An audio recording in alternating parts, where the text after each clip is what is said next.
Sidang Jumaat yang berbahagia, erti kemerdekaan yang sebenarnya bagi seorang Muslim adalah bebas dari siksa daripada Allah Subhanahu wa Ta'ala, bebas dari api neraka Jahannam. Sudahkah kita berusaha untuk memerdekakan diri kita dari api neraka Jahannam? Faya ayyuhal muslimun ittaqullah haqqa tuqatih wa la tamutunna illa wa antum muslimun. Sidang Jumaat yang berbahagia, wahai tetamu-tetamu Allah yang dikasihi Allah, wahai persidangan persaudaraan Islam di bawah satu kalimah yang sama, saya berpesan pada diri saya berpesan kepada kaum muslimin, ayo kita menghayati firman Allah Subhanahu wa Ta'ala dalam surah Al-Imran ayat 102. A'udzubillahi minasyaitonir rajim. Ya ayyuhalladzina amanu taqullaha haqqa tuqatih wa la tamutunna illa wa antum muslimun.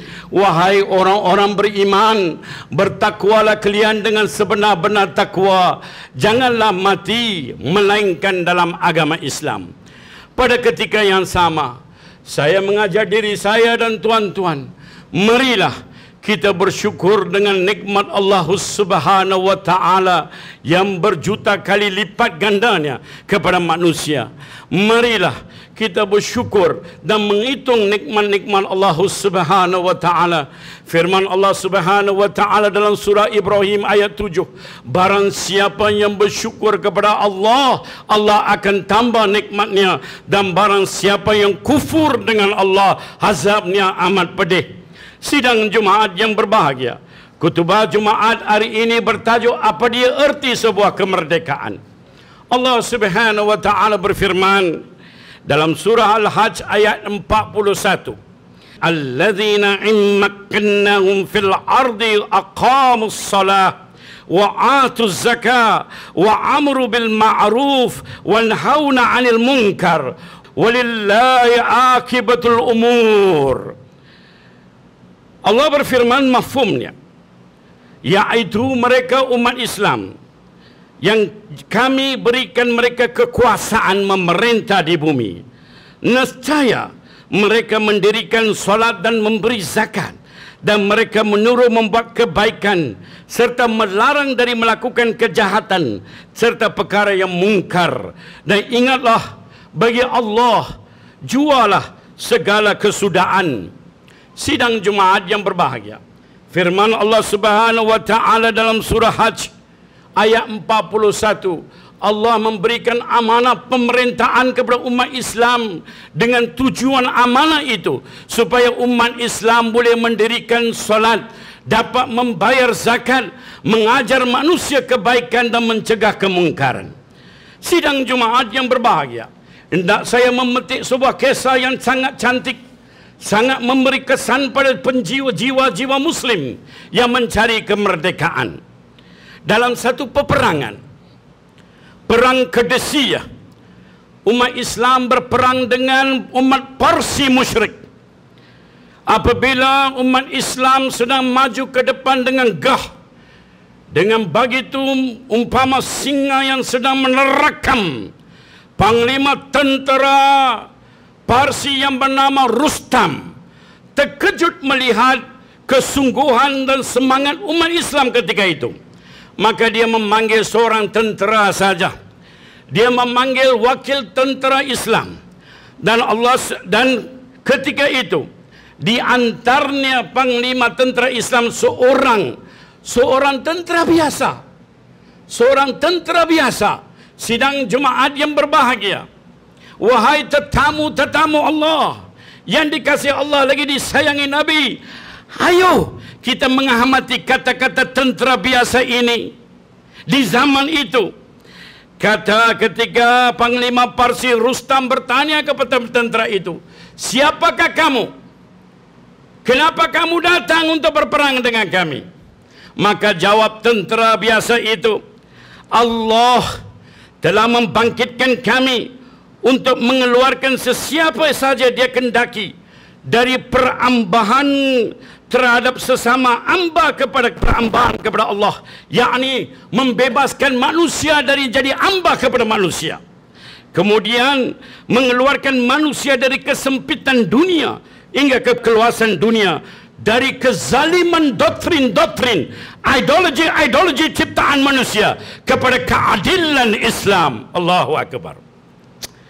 Seorang tentera biasa, kalimat-kalimat ini boleh ditulis atas tinta emas. Islam datang untuk keluarkan manusia dari kegelapan kepada cahaya terang benderang. Islam datang keluarkan manusia dari kesempitan kepada keluasan. Islam datang mengeluarkan manusia dari kemiskinan kepada kekayaan. Dan Islam datang mengeluarkan manusia dari ditindas menjadi penguasa. Allahu Akbar. Hari ini dan tengah hari ini kita bertanya, sudahkah kita betul-betul merdeka? Pada 31 hari bulan Ogos kita telah merdeka secara fizikal dari penjajah. Tapi sudahkah kita telah merdeka dari fikrah dan manhaj barat dan timur?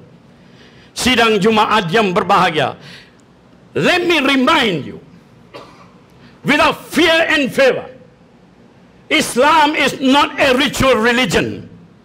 Islam is a religion of deen.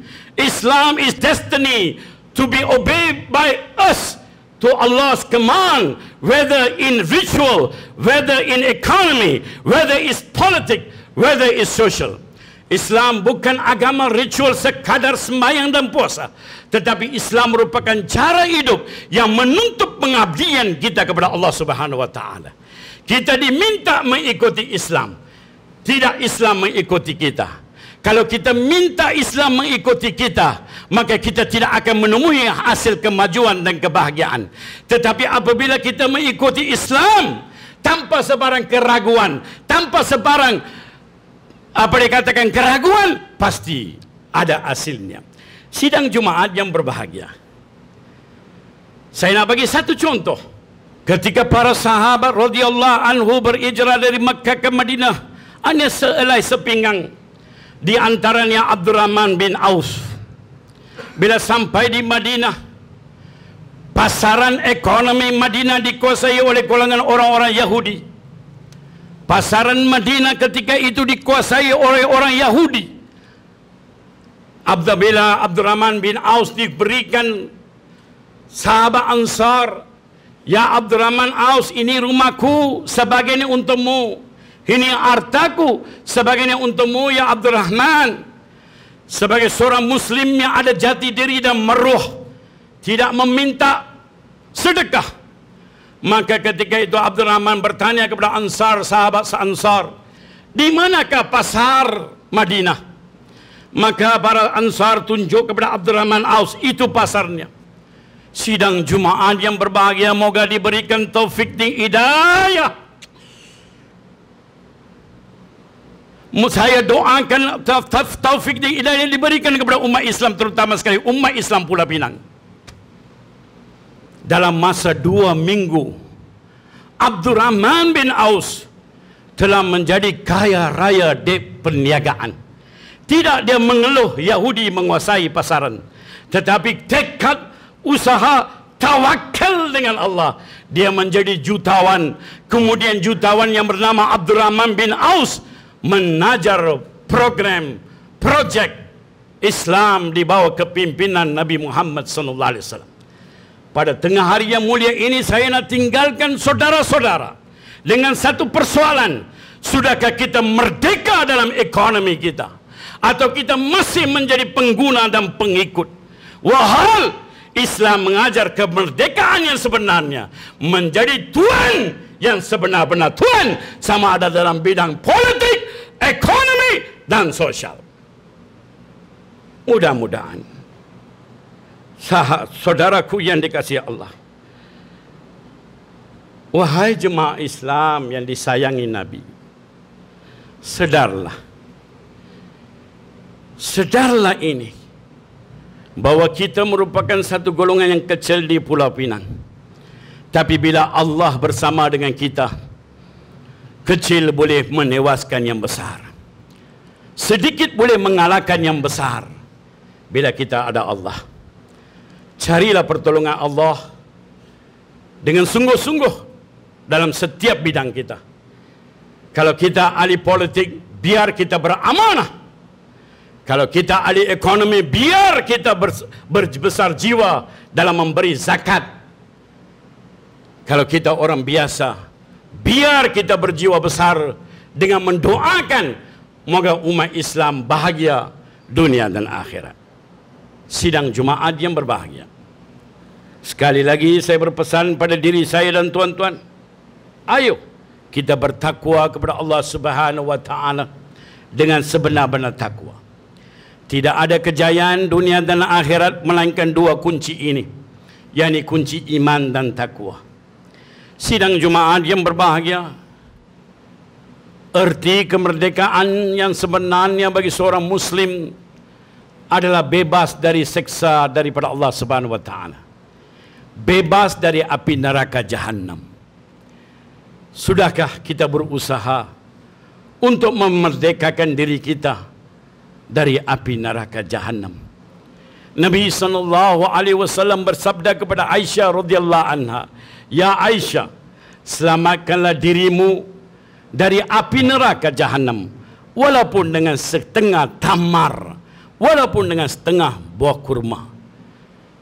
Sidang Jumaat yang berbahagia, marilah kita mentingkatkan segala amal-amal saleh dan amal jariah untuk selamatkan diri kita dari api neraka Jahannam dan memasuki syurga. Dan itulah kemerdekaan yang sebenarnya bagi orang-orang beriman.